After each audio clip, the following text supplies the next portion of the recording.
Shaftesbury's fruit and veg shop has been saved. Owner Nick Else has found a permanent home, and he says it's all down to the efforts of one of Shaftesbury's 2 Dorset councillors, Jack Jeans. Without Jack, this would not have happened, and he has every step of the way been on my side. He's been into the shop countless times to see me, and as soon as he gets involved in it and sends an email, something happens and it moves on to the next stage. So I have so much respect for Jack. Jack, thank you very much. I owe you a pint. Nick's been operating Harvest Hill from a shop owned by the Williams charity at the corner of Mustons Lane and the High Street under a reduced rent arrangement. But they found a tenant willing to pay the market rate and gave Nick his notice, as the charity wants to maximise its income for their grant giving.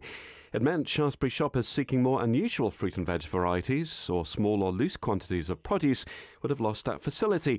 But when Jack Jeans heard of Nick's predicament in finding an affordable space, he stepped in and told Dorset Council's property team to sort out a commercial lease for the former Tourist Information Centre, which has been empty on Bell Street since March 2023.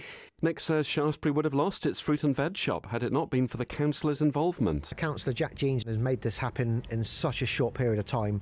There was a few people that were a bit sceptical of how quick we could actually get in, but we're in, and it's official on Friday afternoon at 4 o'clock that we've got the keys.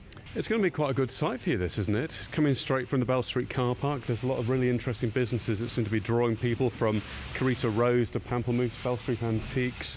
The kitchen table bookshop's moving into what was the soap shop, so it's going to be quite a hive of activity. Morrison's next door.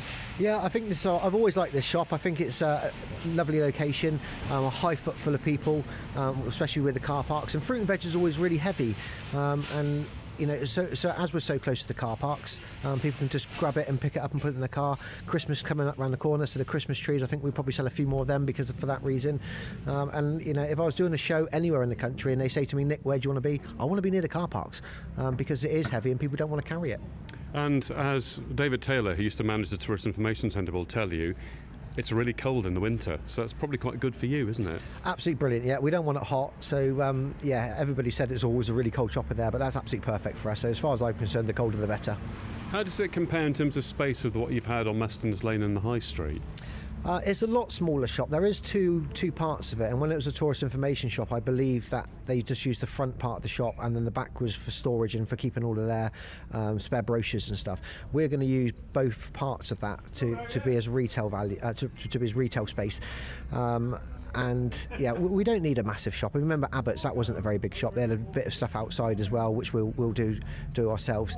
But you know, in the old shop, we just spread it out. We had 6-foot trestle tables, and we just tried to spread it out to make the shop look full. If we were to put some shelves on the wall, all of a sudden we can have 3 lots of 6 foot in the same space as we have 6 foot. So we've got plenty of space to display all of our stuff. What was a real shame, literally weeks before you closed at Mustons Lane, you had the makeover, the more rustic look. Any chance that Teresa can come back and work her magic with this unit? She's actually currently away on holiday, but yes, absolutely. We're only on what they call a tenancy at will at the moment, so that gives us permission to go into the building and start trading. We're not actually allowed to do anything. We can't put any signs up or anything on the wall until we've signed a full lease. So we're just still negotiating that, but we will be up and running and trading for the middle of next week. Now, what arrangements you'd had before, when you were in the previous place, that was the Williams charity who owned it, and you had a kind of a flexible, you're going to pay below market rate, come and go as you please type thing with that. It wasn't that formal. So this is a proper lease. You're here for a period of time. It's not just you could go at a moment's notice if they get somebody that'll pay more. No, this is our forever home now. So we've got a 6-year lease. We're still negotiating with the council on the terms for that. But yes, we should be here now for at least the next 6 years. I hope you can get a better deal than the 12 grand they were advertising. I'm a market trader, Kerry, so yeah. I've always got to get that deal. Yeah, throw in half a pound of mushrooms every week or something and reduce it. Will you have any different stock? Yes, we are going to look at doing a few different things. As everybody knows, we struggled, especially this summer, with the heat and the stock going off. It's got. Well, you won't have that problem again, will you? We've got so you know it's so temperamental. So we are going to do a few more bits and pieces that are going to last a bit longer. Some jars of pickled onions and some sauces and that. We've been working behind the scenes to get that organised. I never did it in the other shop because of the deli, and you know, I'm not looking at pinching a few quid off another shop. shop. So, but up here we're out the way of it, so we will be doing a few other bits and pieces alongside the fresh fruit and veg that you've all come to be able to get on a regular basis. You mentioned other shops. You're next to Morrison's. Have you had a chat with Sharon, the manager? Is she okay about this? Yeah, I did go and have a chat with Sharon when we realised that we probably would be going into here. That's the sort of person I am. I don't look to move to upset anybody. I'm quite a happy-go-lucky person, and I just, I like to make friends in business, and I have been had a chat with Sharon, and she appreciated me going and having that conversation with her, and said, when they first opened up Morrison's here, that of course Abbott's was across the road from them. We really do different things because for us, you can come in and get loose carrots, you can get loose sprouts, you can buy as much of it as you want, whereas Morrison's is more pre-packed, and you've got to buy a certain quantity that they sell. So yeah, I think we'll just work quite closely with each other with it. And what people might not realise, and this is a good thing for the town, not only having the shop retained, but you do a lot of work with the Chamber of Commerce that you might not realise you do behind the scenes. Things like the Gold Hill cheese carrying event in May would not have happened were it not for you and James Chetwoe deciding to do that. No, I mean, I've come to think of Shaftesbury as my home now.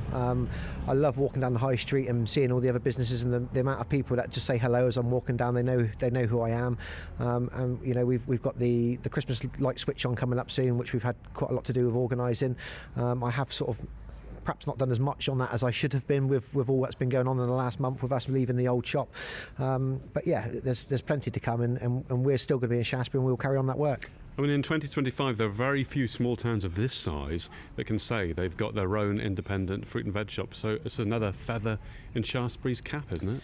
Every high street used to have a butcher, a baker, a greengrocer, and I think I always tell people, if you look in the dictionary, it says used to sell vegetables by retail. But yeah, it's one of those. It's lovely to be here, and Shaftesbury's very lucky to have so many independent shops, as well as some of the nationals as well. Saved. Shaftesbury's fruit and veg shop, Harvest Hill, moving to the former Tourist Information Centre in Bell Street. Owner Nick